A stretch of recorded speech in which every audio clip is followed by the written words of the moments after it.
Es un ministro que yo lo he dicho siempre, tiene una dosis de pragmatismo mayor que el que tenían los ministros anteriores, que a mi juicio hicieron una gestión muy deficiente. Yo no digo que este ministro esté haciendo una gestión demasiado buena.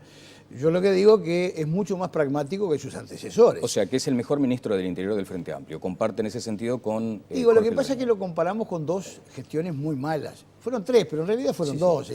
La última fue de unos meses. Esta gestión para mí no es buena. Yo considero que... yo se lo he dicho a él con mucho respeto, porque entiendo que mira con una óptica mucho más realista la situación, que es muy grave la situación de la seguridad, pero demora mucho en tomar las decisiones y demora muchísimo en ejecutarlas. Usted le dice que le falta ritmo. Le falta velocidad. Yo siempre le digo lo mismo, le falta velocidad, porque para gestionar hay que ser ejecutivo. Si usted no puede esperar 2 años para... Es decir, vamos a pasar efectivo de las Fuerzas Armadas a la policía. Ahora, Carlos, ¿dónde instala usted el acelerador, por ejemplo? Yo en el llenado de vacantes, se crearon 3.000 y pico de vacantes en la ley de presupuesto en la Policía Nacional. Se le dio jurisdicción nacional a la Guardia Republicana. Pero resulta, hoy le voy a preguntar, ministro, ¿cuántos efectivos tiene la Guardia Republicana con jurisdicción nacional? La última vez que yo lo convoqué a la Comisión de Constitución, no llegaba a 800 efectivos. Entonces, ¿cómo se demora tanto? Teniendo vacantes presupuestales, teniendo retribuciones hoy muy superiores a las que había antes. Pienso que hoy puede ser bastante estimulante querer ser policía.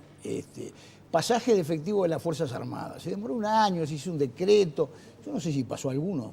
Yo le quiero preguntar esas cosas hoy.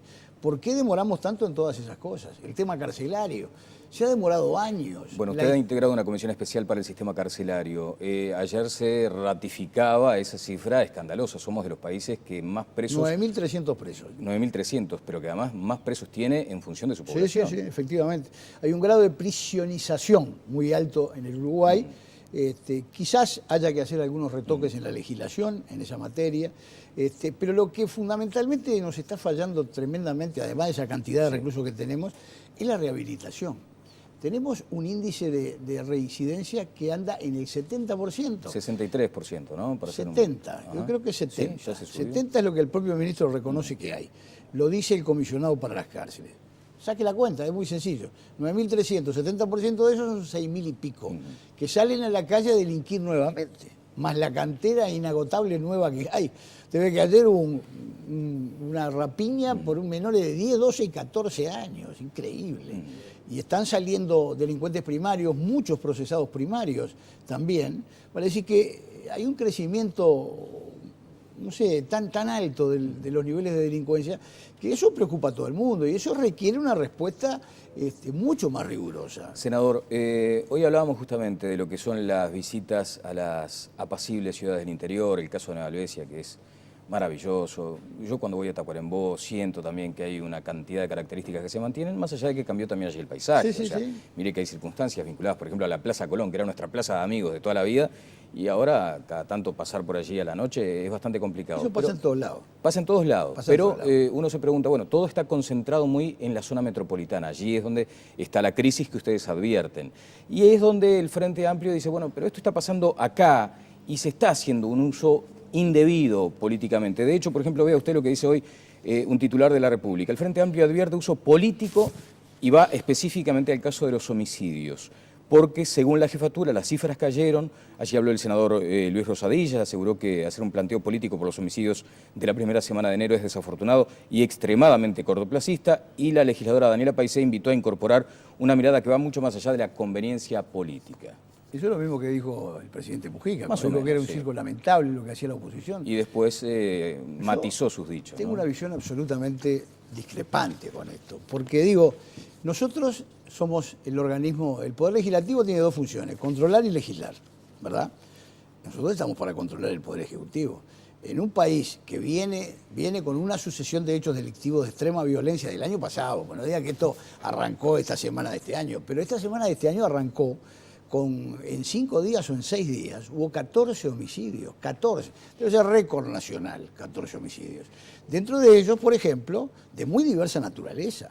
Uno de ellos, la ejecución por sicario de una persona aparentemente ligada al narcotráfico, ¿verdad? Otro, una terrible, horrorosa muerte de una familia, 3 personas que fueron apaleados y muertos seguramente en un intento de robo. Otros problemas En de una violencia feria. doméstica, otros del momento. Pero digo, esta sucesión de homicidios que altera lo que son las cifras normales en el Uruguay, porque nosotros tenemos una cifra de homicidios baja respecto sobre todo de los países latinoamericanos, México, Venezuela, Colombia, Sí, donde sí. hay muchísimos más homicidios, se miden cada 100.000 habitantes. Nosotros tenemos 6 cada 100.000 habitantes. Pero en estos días, 14 días, hubieron más de 20. Vale decir que ya estamos arriba del 10% de todos los homicidios del año pasado. Nosotros le queremos preguntar al ministro, ¿usted ve algo que haya que ver que nosotros no vemos? Porque el que sabe de estas cosas es el ministro del Interior. ¿Cómo no lo vamos a convocar nosotros cuando suceden estas cosas? Cuando suceden copamientos y rapiñas todos los días. Yo lo convoqué la última vez a la Comisión de Constitución hace 6 meses. Ahora quiero volver a hablar con el ministro a ver qué me dice. A ver, ¿va a haber más prevención en las calles?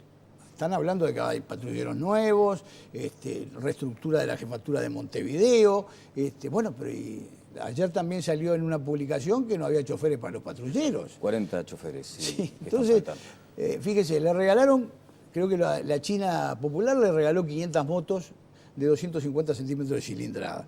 No las podían usar, primero, porque no tenían libreta para manejar esa cilindrada. Y segundo, porque no tenía gente que supiera andar en las motos.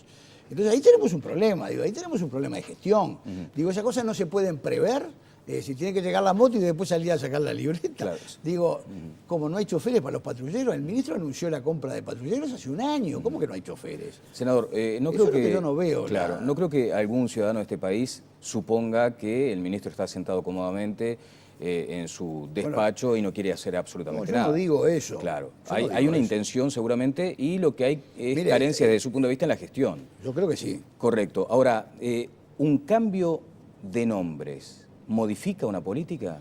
Nosotros no hemos pedido el cambio de nombres. Desde ya le digo que no, nosotros no lo hemos hecho. Correcto. Nosotros lo que queremos son explicaciones. Nosotros queremos que le diga a la gente, a través de su comparecencia al Parlamento, no a través de un discurso en la Plaza de Independencia, que es lo más fácil de hacer discursos. Yo también hago lindos discursos.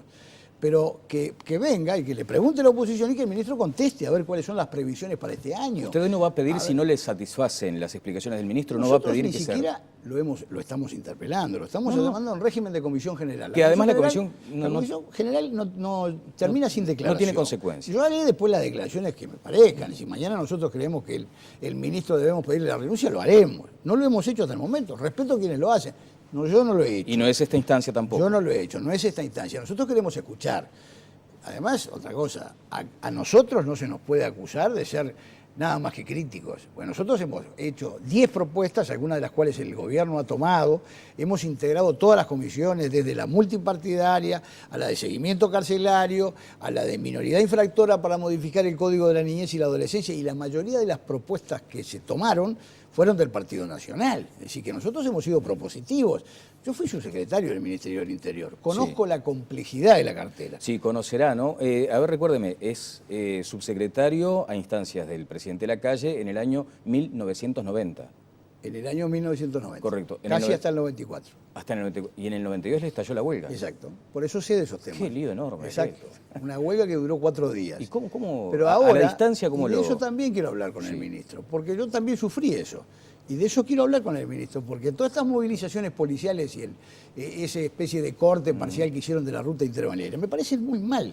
Son violatorias de la ley, de la orgánica policial, de la de procedimiento policial, y si no paran con eso, porque ver a un dirigente del PIT-CNT asusando a los policías, tirando panfletos en el peaje de Pando, me parece que ese no es el comportamiento que tiene que tener un funcionario que está sujeto al mando, a la subordinación y a la disciplina. Claro, ¿sabe por qué le quería preguntar esto, Carlos? Porque en su momento también en estas circunstancias uno siempre se pregunta si el civil a mando, si el político al mando del ministerio realmente manda, si permean con sus decisiones al resto del cuerpo policial. Pues yo lo he visto ahora, el subsecretario, que era ministro interino cuando sucedieron estos hechos, diciendo que se van a tomar medidas. Tengo entendido que además se abrió una investigación administrativa, y en esto hay que ser muy severo.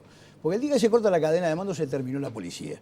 Esto no es el Correo, esto no es el Ministerio de Ganadería. Esta es una organización vertical y armada. Acá no se puede estar en estado de asamblea. Y se acata. Y se acata. Pero el día que no se acate, claro, no tenemos más policía. Constitucionalmente está claro que el ministro manda. Que el comisario diga, le dé la orden al sargento, vaya a patrullar aquella plaza, el sargento digo, no, estoy, tengo horas sindicales, se acabó la policía. Y el día que el ministro dé una orden... Bueno, y se tiene que ir. Si el ministro de una orden no lo acatan... El tema es que no se acata, no es que no se acate explícitamente, pero de pronto usted entiende hacia dónde apunto. Si efectivamente lo que decide el ministro luego es ejecutado. Claro, entiendo perfectamente. Digo, si no se le desvían esas órdenes que se pierden en el laberinto de la burocracia. ¿Y su experiencia qué dice? No es fácil, por supuesto que no es fácil. Ahí hay 30.000 funcionarios, ojo, armados. ¿No? Es una cosa compleja y difícil, en una situación además muy explosiva socialmente, con una fractura social donde hay gente que hoy está marginada y está viviendo prácticamente en la delincuencia. Es decir, hay problemas muy graves. El tema de la droga es un tema que yo no viví. En aquella época no había pasta base. Hoy ese es uno de los flagelos de la delincuencia y la violencia y la irracionalidad muchas veces provocado por la ingesta de pasta base. Senador, es otro mundo. ¿Toma el sallo de aquellos que entienden que la fractura social precisamente deriva de aquellas políticas que, por ejemplo, en su momento aplicó la administración del presidente No, Lacalle? porque le digo, porque el Frente Amplio está gobernando hace 7 años. Hablan de que ha bajado la indigencia y ha bajado, que ha bajado la pobreza y ha bajado. Lo que no ha bajado es la delincuencia. Entonces acá hay todo un tema, ¿verdad? Hay todo un tema. El Frente Amplio está viviendo la época de mayor bonanza internacional, el contexto más favorable para el Uruguay creo que desde la Segunda Guerra Mundial. Sin embargo, no logran resolver ese problema. No es fácil. No es fácil. Entonces, lo que tenemos hoy es un fenómeno de delincuencia cada vez más creciente, con modalidades delictivas cada vez más violentas, con una droga que no para de crecer, la ingesta de droga. Entonces tenemos un grave problema. La minoridad infractora es un gravísimo problema. Claro. Se están intentando cosas, pero no se resuelve de la noche a la mañana. ¿Qué méritos le reconoce hoy al Ministerio del Interior? Bueno, el Ministerio del Interior lo que ha hecho, el gobierno del Frente Amplio, es proporcionarle medios económicos como creo que nunca tuvo. Porque también dispone de esos medios el gobierno y el Estado. Hoy tiene recursos, un Producto Bruto Interno que se ha multiplicado por 3. Entonces los salarios policiales han aumentado sensiblemente. Sin embargo, usted tiene igual estas movilizaciones que quieren, en vez de trabajar 8 horas, 6.